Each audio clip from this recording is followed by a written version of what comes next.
Bismillahirrahmanirrahim.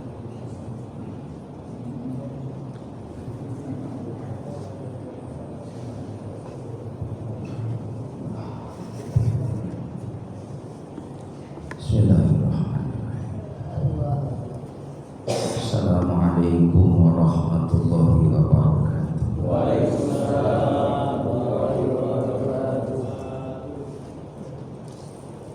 Bismillahirrahmanirrahim. La yasukul khaira illallah. Bismillahirrahmanirrahim. La yasrifu su'a illallah. Bismillahirrahmanirrahim. Makana min ni'matin fa min Allah. Bismillahirrahmanirrahim. La haula wa la quwwata illa billahil aliyyil azim. Alhamdulillah wassalatu wassalamu ala Rasulillah Muhammad ibn Abdillah, la haula wa la quwwata illa billah. Asyhadu an la ilaha illallah wa asyhadu anna Muhammadan abduhu wa rasuluh. Allahumma shalli wa sallim ala sayyidina Muhammad wa ala alihi wa sahbihi ajma'in. Qala Allah ta'ala fi kitabihil karim. A'udzu billahi minasy syaithanir rajim. Bismillahirrahmanirrahim. Innal ladzina amanu wal ladzina hajaru wa jahadu fi sabilillah ulaika yarjuna rahmatullah wallahu ghafurur rahim. Wa qala ta'ala aidan fi ayatil ukhra walladzina jahadu fina lanahdiyanahum subulana wa innallaha lama'al muhsinin. Wa qala an-nabi sallallahu alaihi wasallam yuhsarul mar'u ma'a man ahabba. Sadaqallah, sadaqa Rasulillah sallallahu alaihi wasallam. Ketua DKM yang saya hormati, juga para hujjah, para orang tua yang saya muliakan, para sedih dan jamaah salat maghrib yang sama-sama dirahmati Allah. Tidak ada bahasa yang pantas kita sampaikan melainkan puji serta syukur kehadirat Allah Subhanahu wa taala yang alhamdulillah atas izin dan ridhonya kita dapat bersama-sama beribadah kepada Allah Subhanahu wa taala salat maghrib secara berjamaah, dilanjutkan dengan thalabul ilmi, mencari ilmunya Allah Subhanahu wa taala, yang mana menuntut ilmu itu minal mahdi ilal lahdi, dari ayunan sampai ke liang lahat. Selama kita masih diberikan kesempatan hidup, maka kita ada kewajiban untuk mencari ilmunya Allah. Ketika kita menuntut ilmunya Allah, maka kita akan mendapatkan banyak keistimewaan, keutamaan atau fadilah. Di antaranya kita memperoleh daripada banyak lipatan kebaikan. Bagaimana Nabi sampaikan, kita baru jalan saja dari rumah menuju tempat ilmu, man salaka tariqan bihi ilman sahalallahu lahu tariqan ilal jannah. Barang siapa menuju daripada tempatnya ilmu, maka Allah akan mudahkan dia untuk dapat daripada surganya Allah Subhanahu wa taala, baik surga dunia ataupun surga akhirat. Di riwayat yang lain, barang siapa yang duduk di majelis ta'lim hafatul malaikah, diliputi, dikelilingi oleh para malaikat Allah. Wa ghasyiyatuhumur rahmah, begitupun diliputi rahmatnya Allah. Nazalat alaihimus sakinah, diberikan ketenangan hidup, ketenangan jiwa. Jadi kalau mau nyari ketenangan, adanya di majelis ilmu. Pasti Allah kasih ketenangan.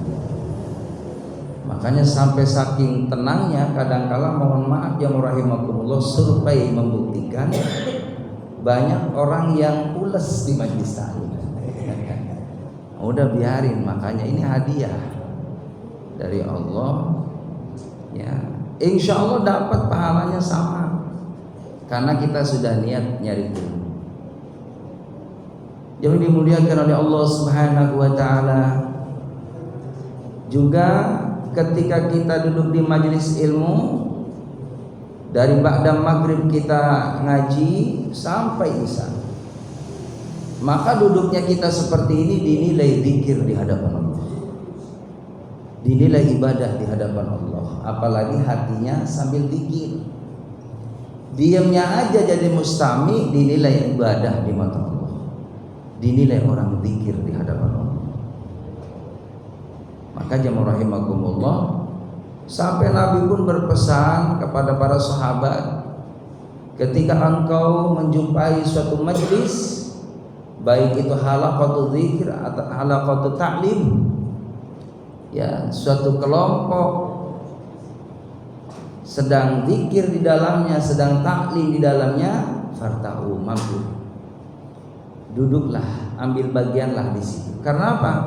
Di situ ada raudhah min riyadil jannah, ada taman dari taman surganya Allah Subhanahu wa taala.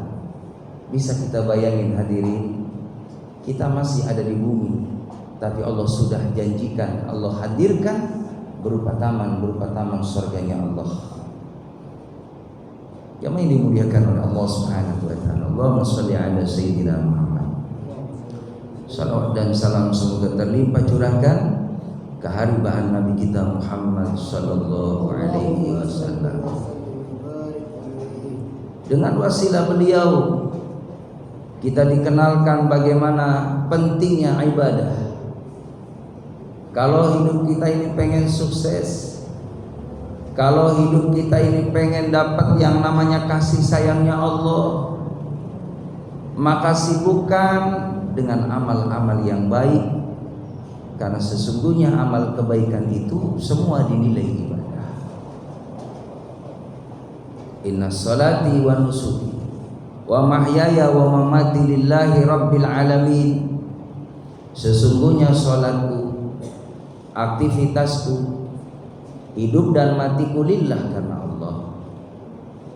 Maka aktivitas kita di luar daripada ibadah, ya, berupa mahdhah, ibadah yang fardu, yang wajib, maka ada juga berupa muamalah kita, kehidupan kita dalam bergaul, dalam bermasyarakat. Maka muamalah kita ini dinilai ibadah di mata Allah Subhanahu wa taala. Keluarnya kita dari rumah, baik itu mencari nafkah, bermacam-macam itu jalan rezeki dari Allah Subhanahu wa taala. Ada kalanya orang mencari nafkah melalui daripada keahliannya berdagang, maka dagangnya dinilai ibadah di mata Allah. Perjalanannya dinilai jihad fisabilillah.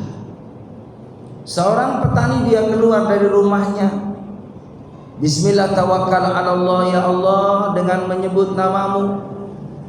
Kalau kata ulama, ya Allah, pagi ini kami mohon izin ya Allah, bismillah, tawakal 'ala Allah, berserah diri hanya kepada Allah Subhanahu wa taala. La haula wala quwwata illa billahil aliyil azim. Tidak ada daya upaya kecuali semua atas pertolongan Allah.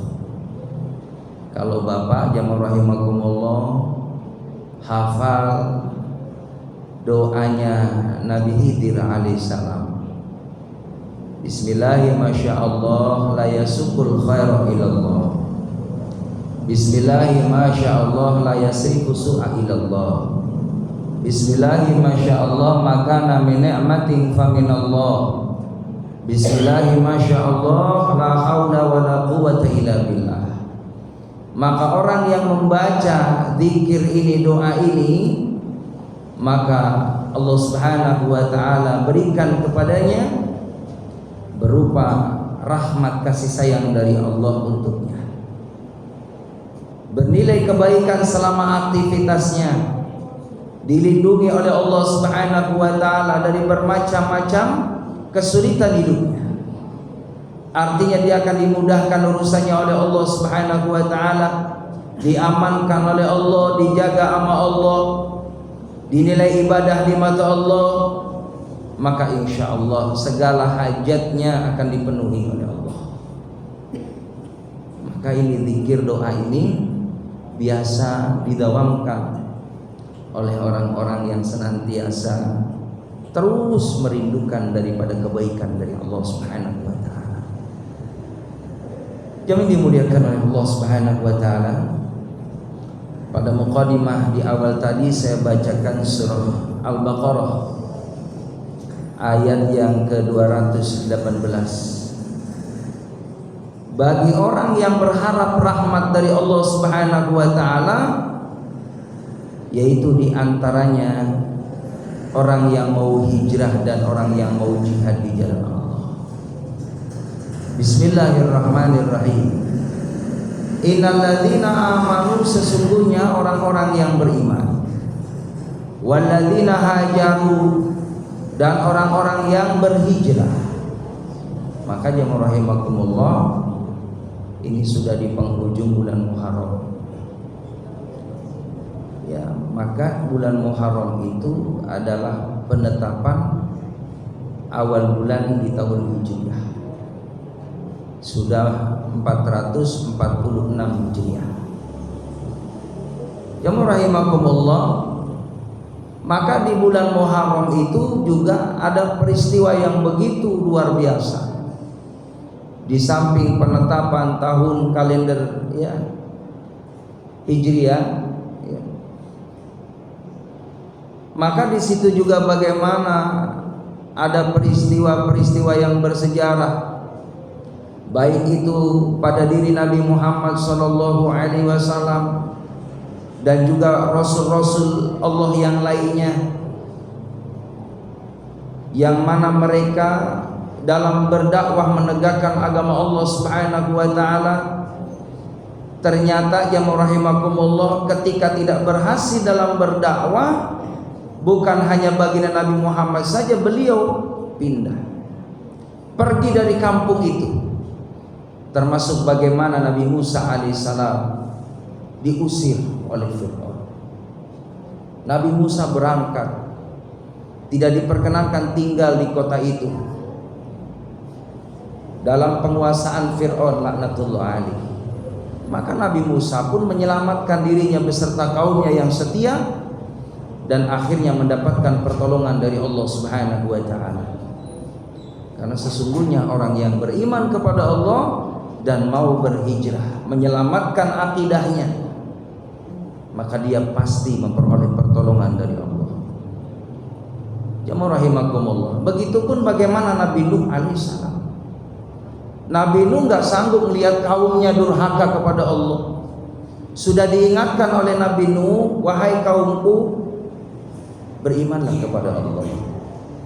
Kalau kamu tidak beriman kepada Allah, sesungguhnya Allah akan marah sama kalian. Kalau Nabi dan Rasul Allah dahulu selain Nabi kita Muhammad, kalau sudah mentok Pak, udah kaumnya susah diatur, udah serahin ke Allah, dan tidak lama kemudian Allah turunkan yang namanya azab. Bagaimana kaumnya Nabi Nuh langsung diazab oleh Allah Subhanahu wa taala.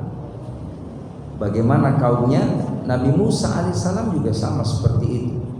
Tidak mengikuti daripada Nabi dan Rasulnya, maka orang yang memusuhinya dihinakan oleh Allah Subhanahu wa taala saat itu.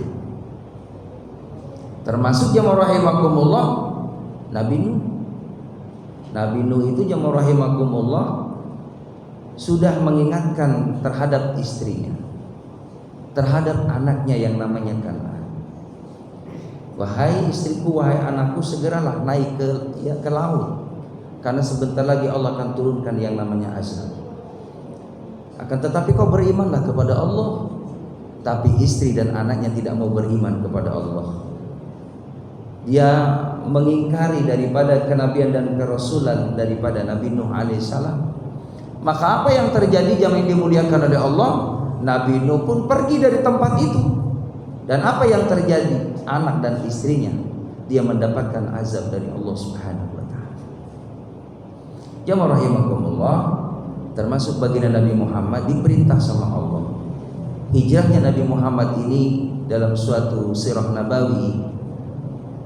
Pertama, jamaah rahimakumullah, ke Habsyi, ditolak di sana. Lalu ke Taif, ditolak juga. Terakhir di kota Madinah.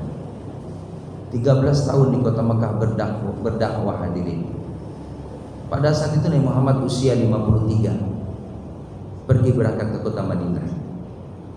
Jamaah rahimakumullah, walaupun dengan berat hati meninggalkan tanah kelahirannya demi menyelamatkan iman dan juga menyelamatkan para sahabat yang setiap hari ditindas. Setiap hari para sahabat banyak yang jadi korban hadirin. Ada sahabat yang satu keluarga yang rahimakumullah dihabisin, dibunuh. Suaminya, istrinya, anak-anaknya jemaah rahimakumullah dibunuh oleh Abu Jahal, Abu Lahab. Ada sahabat yang dia ketika diingatkan oleh Abu Jahal, jangan kau ikuti Muhammad karena berisiko besar, kau akan mendapatkan hukuman yang berat dariku. Maka sahabat tadi karena cintanya kepada Nabi Muhammad, demi nyawa rela aku korbankan demi cintaku kepada baginda Nabi Muhammad SAW. Apa yang terjadi sahabat tadi jemaah rahimakumullah? Tangan dan kakinya diikat, Pak, di dua kuda jemaah rahimakumullah. Bisa bayangin? Ini kuda satu, tangan kakinya diikat hadirin.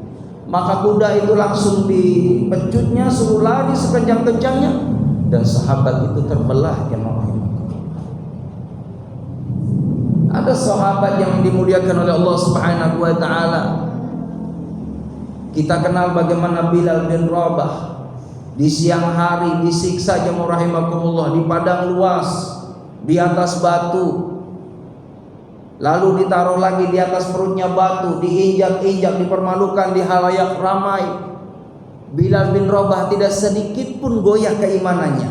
Apa yang beliau katakan? Ahad, ahad, ahad. Beriman kepada Allah Subhanahu wa taala. Lalu dilihatlah oleh sahabat Umar, lalu dibebaskan daripada sahabat tadi. Ada sahabiah yang rahimakumullah yang dia didengar oleh beritanya oleh Abu Jahal, Abu Lahab, bahwa sahabiah ini masuk Islam. Apa yang terjadi? Didatangin rumahnya, ditangkap wanita tadi, lalu dibawa ke penjara jemaah rahimakumullah, dipukulin itu mukanya sampai buta. Ditantanglah oleh Abu Jahal, wahai sahabiah, kalau memang engkau benar-benar punya Tuhan selain Lata dan Uzza, silakan kau minta kepada Tuhan. Apa yang terjadi atas izin Allah? Sahabiah tadi di malam hari dia munajat kepada Allah, ya Allah, sembuhkan mataku ya Allah. Dan Allah izinkan sahabiah tadi pagi harinya bisa diperlihatkan ayat dari Allah, bisa melihat kembali matanya. Ini yang Rasulullah jemaah rahimahullah bikin tidak nyaman. Harus hijrah ini dari Mekah ke Madinah untuk menyelamatkan sahabat-sahabat. Sebelum banyak korban yang langsung jemaah rahimahullah dilihat dan didengar oleh baginda Nabi Muhammad SAW, hari demi hari banyak sahabat yang jadi korban. Hijrahlah Nabi Muhammad dari Mekah ke Madinah. Begitu jauh jemaah rahimakumullah, ditemani oleh sahabat Abu Bakar Siddiq.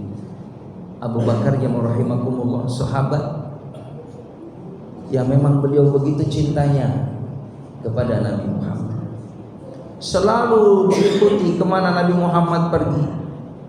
sekalipun nyawa taruhannya. Di saat Nabi Muhammad akan pergi jamaah rahimakumullah, malam itu pun sudah siap algojo, disuruh oleh Abu Jahal untuk mengepung rumahnya baginda Nabi Muhammad sallallahu alaihi wasallam. Beberapa algojo sudah disiapkan sembari membawa pedang yang sudah diasah. Yang resikonya Muhammad ketika keluar nyawa, tinggal nama. Apa yang terjadi jamaah rahimakumullah? Malam itu ketika Nabi Muhammad sedang tidur, dibangunin oleh malaikat Jibril alaihissalam. Ya Rasul, jangan tidur. Di depan sudah banyak al-ghadab yang akan membunuh. Jamaah rahimakumullah. Jadi memang yang diincar ini Nabi Muhammad, Pak, yang pengen dibunuh. Akan tetapi sahabat-sahabat yang lain yang cinta kepada beliau, yang beriman kepada Nabi Muhammad atas kerasulannya, tetap dia akan jadi korban. Ini yang menjadi Rasulullah beban. Maka jemaah rahimakumullah, malam itu pun sahabat Ali langsung datang ke rumahnya Rasulullah. Karena sahabat Ali pun paham ini yang dicari adalah Nabi Muhammad. Maka ketika Nabi Muhammad pergi malam itu jemaah rahimakumullah, di depan sudah banyak al-ghadab. Mau keluar, nanya dulu nih Rasulullah kepada malaikat Jibril, apa yang mesti saya baca ya Jibril agar saya keluar dalam kondisi aman. Maka dalam surah Yasin jamaah rahimakumullah sering kita baca, wa ja'alna min baini aydihim saddan wa min khalfihim saddan faghshaynahum fahum la yubsirun. Ini dibaca 3 kali oleh Nabi kita Muhammad SAW. Atas izin Allah, al-ghadab yang begitu gagah, yang luar biasa, pedang ada di tangannya, atas izin Allah dibikin kantuk semuanya hadir. Nabi Muhammad keluar dengan leluasa. Maka tempat tidurnya digantikan oleh sahabat Ali karramallahu wajhah. Sampai pagi jamaah rahimakumullah, itu al-ghadab dengan tidur nyenyaknya. Baru pagi harinya pada bangun, masuk ke rumah Nabi Muhammad, sahabat Ali ditutup itu mukanya, tubuhnya dengan selimut. Maka Abu Jahal dan semua itu para al-ghadab dengan congkaknya, dengan angkuh dan sombongnya, maka selimut tadi langsung Pak jamaah rahimakumullah, ya disingkapnya dengan pedangnya tadi, dan siap akan dihantamkan pada leher daripada yang ada di selimut tadi. Ketika dibuka ternyata adalah wajahnya sahabat Ali karramallahu wajhah. Dan sahabat Ali sudah siap, kalau mati pun saya rela ya Rasulullah, yang penting engkau selamat. Akhirnya jamaah rahimakumullah, Ali langsung, karena memang bukan sasarannya, bukan Nabi Muhammad, langsung itu ditarik jamaah rahimakumullah, dipukulin sahabat Ali.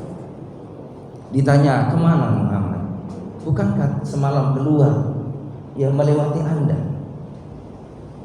Maka jamaah rahimakumullah, singkat cerita, Nabi Muhammad pun beristirahat di Gua Sur. Jadi jamaah rahimakumullah, Gua Sur itu jauh kali. Perjalanannya cukup memakan waktu lama dari rumah baginda Nabi Muhammad SAW. Kalau sekarang Gua Sur itu jamaah rahimakumullah naik mobil kurang lebih 1,5 jam dari Mekah, dari Masjidil Haram. Kalau jalan kaki zaman dulu kan gunung Pak.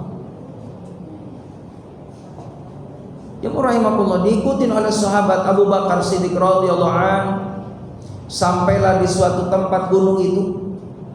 Maka jamaah rahimakumullah, istirahatlah Nabi Muhammad di pangkuan sahabat Abu Bakar karena lelahnya. Apa yang terjadi jamaah rahimakumullah?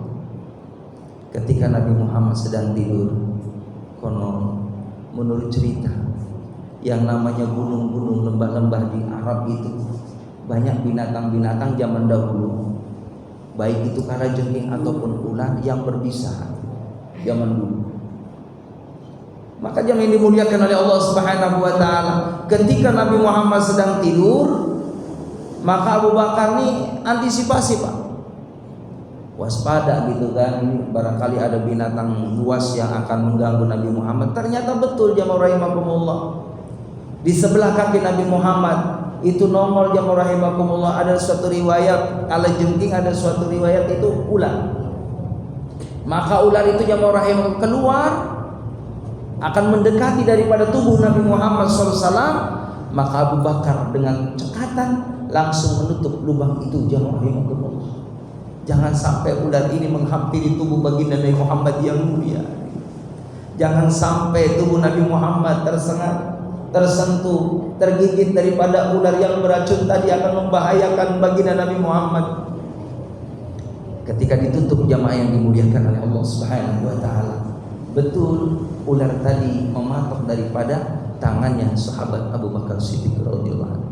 Dan seketika itu tangan Abu Bakar bengkak jemaah rahimakumullah. Berkesakitan yang luar biasa. Berjalannya waktu tambah sakit. Beringatlah air mata sahabat Abu Bakar menetesi daripada wajah baginda Nabi Muhammad SAW sampai Nabi Muhammad terbangun. Kenapa engkau wahai Abu Bakar menangis? Tidak ya Rasulullah. Sampaikan Abu Bakar, kau menangis pasti ada sesuatu. Ya rahimakumullah, ketika dilihatnya, Rasul melihat itu tangannya Abu Bakar begitu bengkak luar biasa. Ya Rasul, barusan aku ketika engkau tidur, aku dipatok ular ya Rasul. Maka Rasul jamaah rahimakumullah meludahi dengan percikan sedikit dengan mendoakannya, dan atas izin Allah tangan yang bengkak tadi seketika langsung dalam kondisi disehatkan.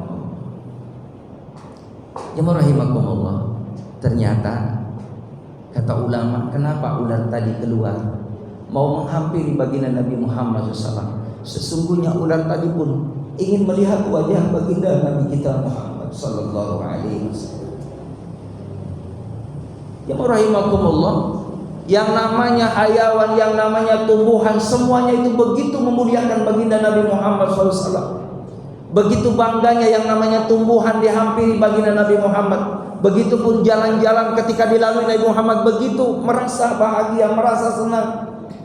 Bukankah ada suatu riwayat, suatu ketika Nabi Muhammad yang rahimakumullah, waktu masjidnya belum di Madinah, Masjid Kubah yang rahimakumullah, pertama kali bikin masjid, itu dibikinkan yang namanya mimbar.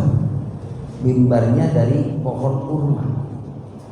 Apa yang terjadi jamaah rahimakumullah? Berjalannya waktu, ini mimbar termakan usia, sudah rapuh. Maka dibikinkan ya mimbar yang baru oleh sahabat.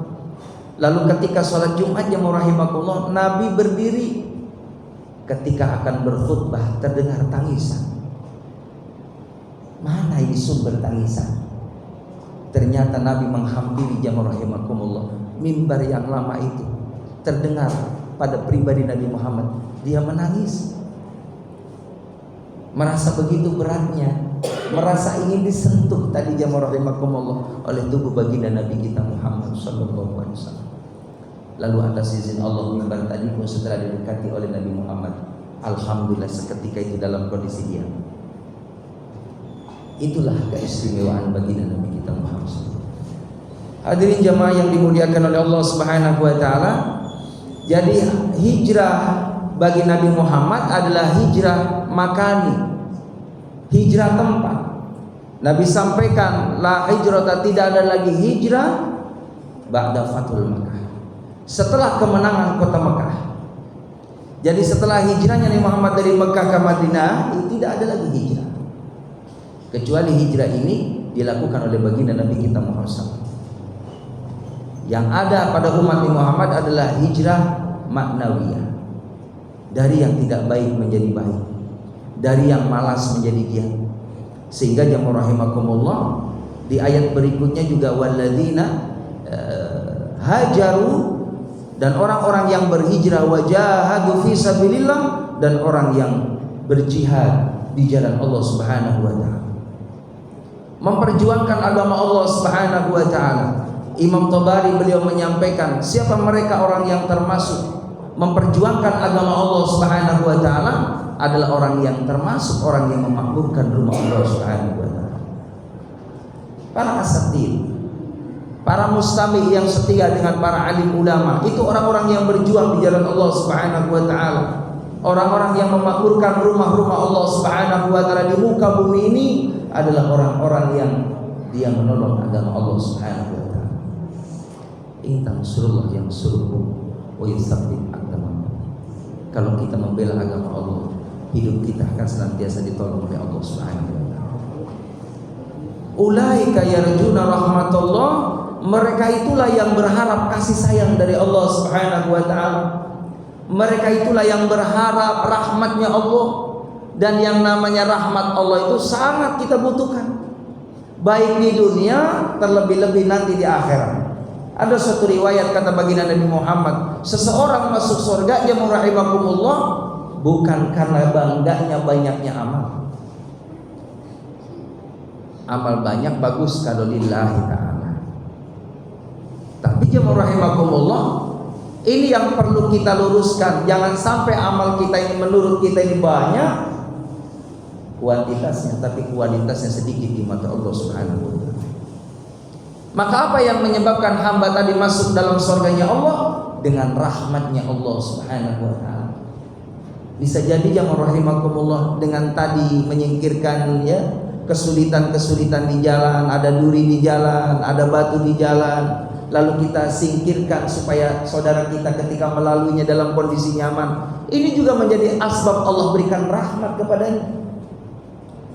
Memberikan makanan minuman bukan hanya kepada manusia, kepada hayawan sekalipun, itu juga menjadikan asbab Allah berikan rahmat kepadanya.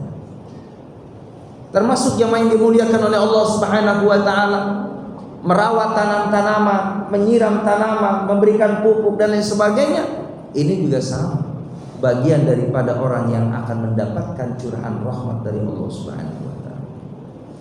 Jemaah rahimakumullah, bukankah ada satu kisah, ada seorang yang rahimakumullah berzina, seorang pelacur. Ternyata jemaah rahimakumullah dalam perjalanan dia melihat bagaimana, mohon maaf, seekor anjing yang dalam kondisi kehausan. Seorang wanita yang ahli maksiat tadi, subhanallah, dia merasakan tidak tega ketika ada makhluk Allah Subhanahu wa taala yang dalam kondisi kehausan. Maka wanita tadi yang rahimakumullah, dia ambil air dan memberikan minuman kepada anjing yang dalam kondisi kehausan. Apa yang terjadi? Tidak lama kemudian wanita tadi pulang, dan dalam cerita ini dalam riwayat ini, maka wanita tadi ternyata nggak ada umur yang rahimakumullah. Ketika meninggal dunia, karena ada sayangnya dia terhadap makhluk Allah Subhanahu wa taala, menjadikan orang tadi disayang oleh Allah Subhanahu wa taala. Terhadap hayawan saja kita butuh kasih sayang, memberikan kasih sayang kepadanya. Apalagi kita sesama umat baginda Nabi kita Muhammad sallallahu alaihi wasallam. Hadirin jamaah yang dimuliakan oleh Allah Subhanahu wa taala. Lalu siapakah mereka yang mendapatkan rahmat dari Allah Subhanahu wa taala? Yang pertama adalah orang yang selalu taat kepada Allah. Orang yang taat kepada Allah Subhanahu wa taala itu tanda orang yang akan mendapatkan kasih sayang dari Allah.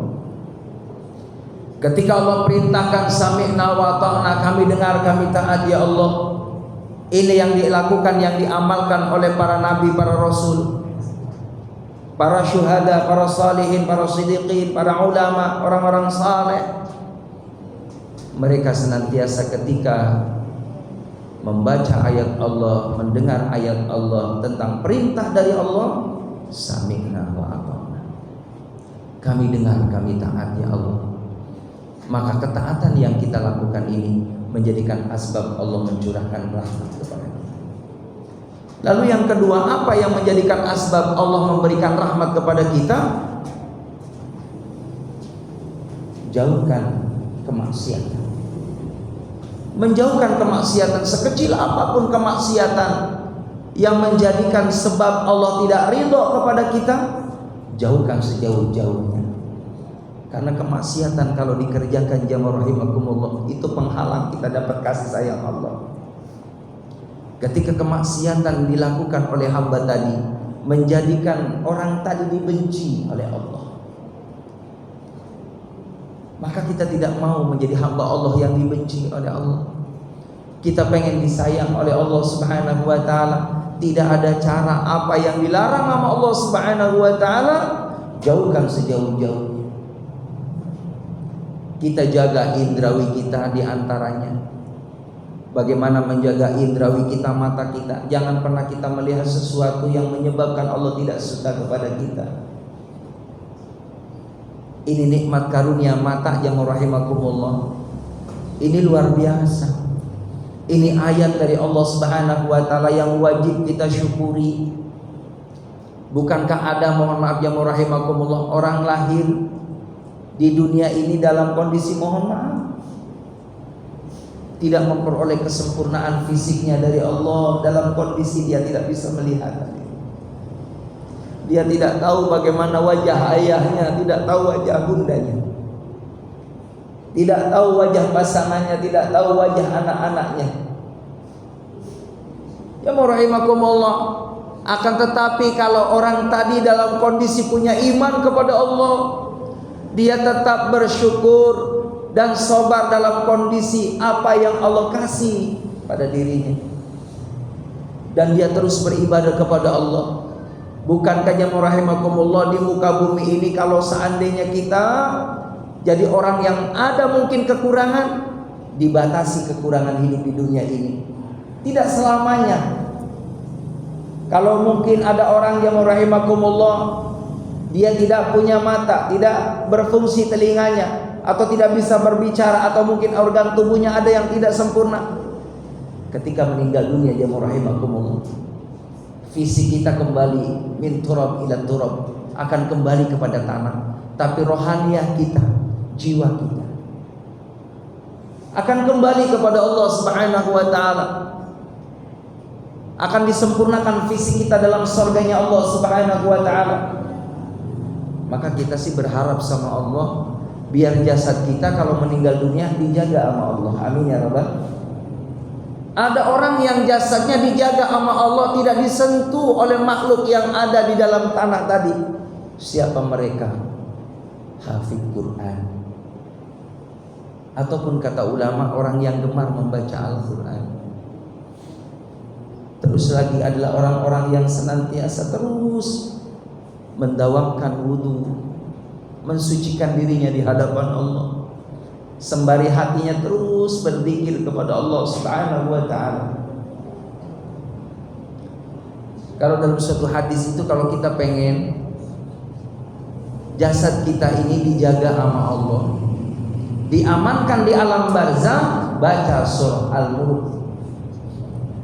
Itu juga dalam tafsir Jalalain dijelaskan bahwa ketika kita membaca surah Al-Mulk yang rahimakumullah, maka jasad kita insyaallah diamankan di alam barzah. Bukankah ada cerita, ada orang bertahun-tahun yang rahimakumullah, ternyata masih dijaga jasadnya oleh Allah. Ada ulama kita dari Indonesia, ya kan, zaman dahulu itu bagaimana ya meninggal di sana.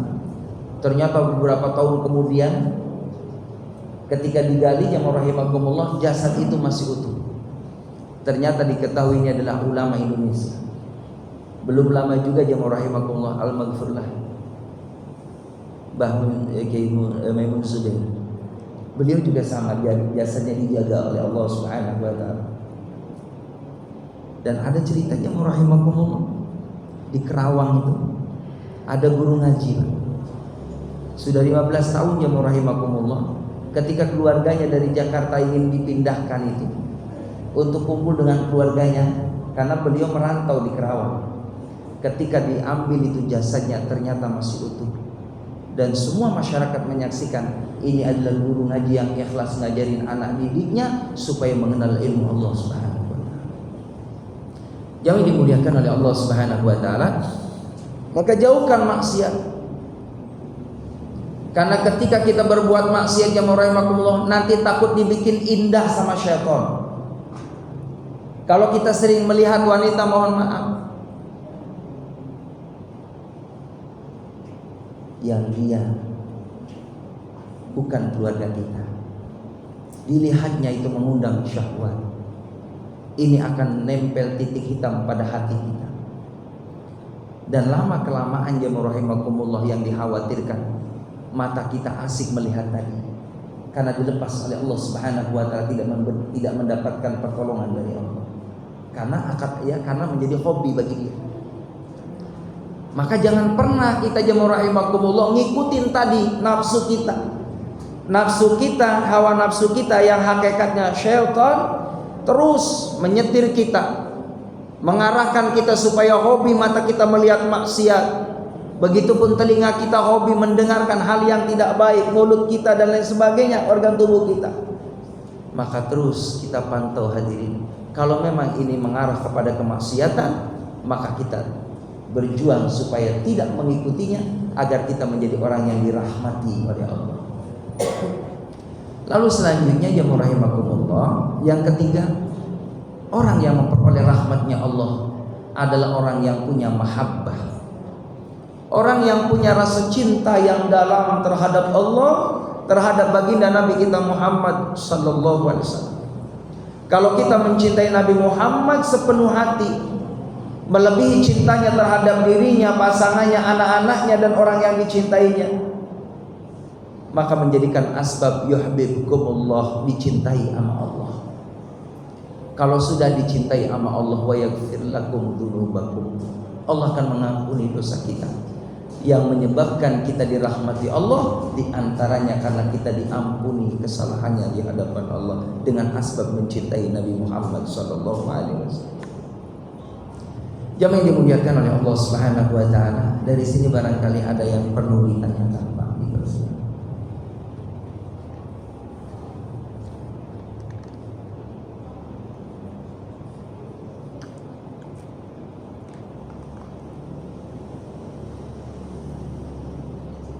Ada yang nanya Pak? Cukup? Baik hadirin, tawakal kepada Allah, berserah diri kepada Allah Subhanahu wa ta'ala. Bagaimana tadi jemaah rahimakumullah dalam cerita Nabi Musa alaihissalam berserah diri kepada Allah, Allah tolong. Nabi Nuh berserah diri kepada Allah, Allah tolong. Nabi Ayub jemaah rahimakumullah sakit 13 tahun,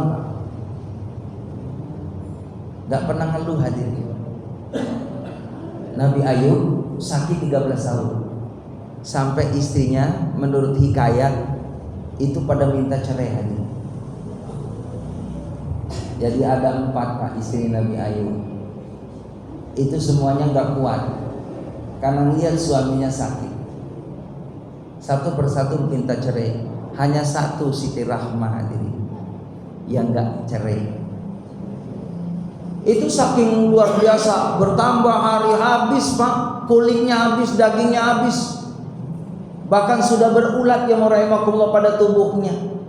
Tapi Nabi Ayub tidak pernah goyah keimanannya kepada Allah Subhanahu wa ta'ala. Tetap ini ujian dari Allah, dan Allah memberikan ujian kepada hambanya, pasti mampu melalui. Tidak lebih dari itu hadirin. La yukallifullahu nafsan illa wus'aha. Allah tidak membebani kecuali kita sanggup memikulnya. Apapun ujian yang ada pada diri kita, semua masing-masing punya ujian. Karena dunia ini ada tempat ujian. Walanabluwannakum, kami kata Allah, pasti di situ ada dalam taukid. Walanabluwannakum, pasti kami akan uji kamu sekalian. Bisyai'in, dengan sedikit, enggak gede Pak. Minal khaufi, rasa takut. Takut ya rahimakumullah. Takut sakit, takut nanti kita jatuh miskin, takut ditinggalin orang dan lain sebagainya. Takut hanya kepada Allah saja.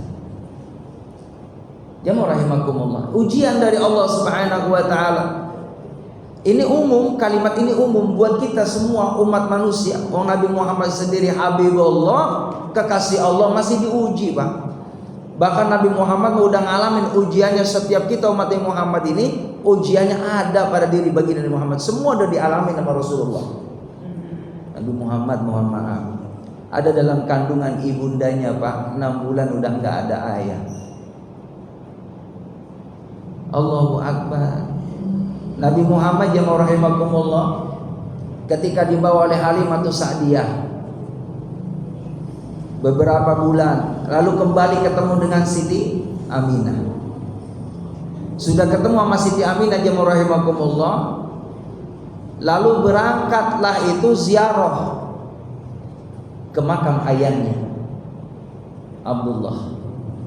Lagi ziarah jemaah rahimakumullah, habis silaturahim ke keluarganya, ya ke keluarganya, familinya Abdullah di sana. Ternyata jemaah rahimakumullah, Allahu Akbar, itu enggak lama kemudian jatuh sakit ibundanya Siti Aminah.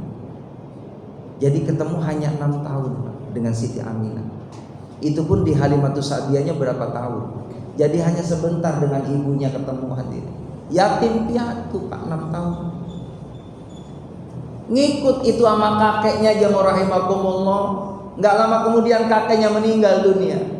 Sama pamannya jemaah rahimakumullah yang setia. Sampai Nabi Muhammad jemaah rahimakumullah itu diboikot Pak, 2 tahun setengah Nabi Muhammad Pak, ngebayangin tinggal di pegunungan sama Siti Khadijah. Siti Khadijah yang tadinya kaya raya jemaah rahimakumullah, ikut Nabi Muhammad, semua hartanya ditasarufkan di jalan Allah. Saking setianya dengan Rasulullah. Karena enggak boleh Nabi Muhammad berdagang, enggak boleh. Kelaparan jemaah rahimakumullah 2 tahun setengah Pak. Enggak ada makanan jemaah, sampai ada rumput, ngambil Siti Khadijah itu keluar Pak.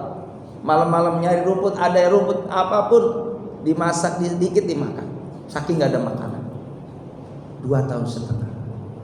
Kita nggak ngalamin begitu. Nabi Muhammad udah pernah.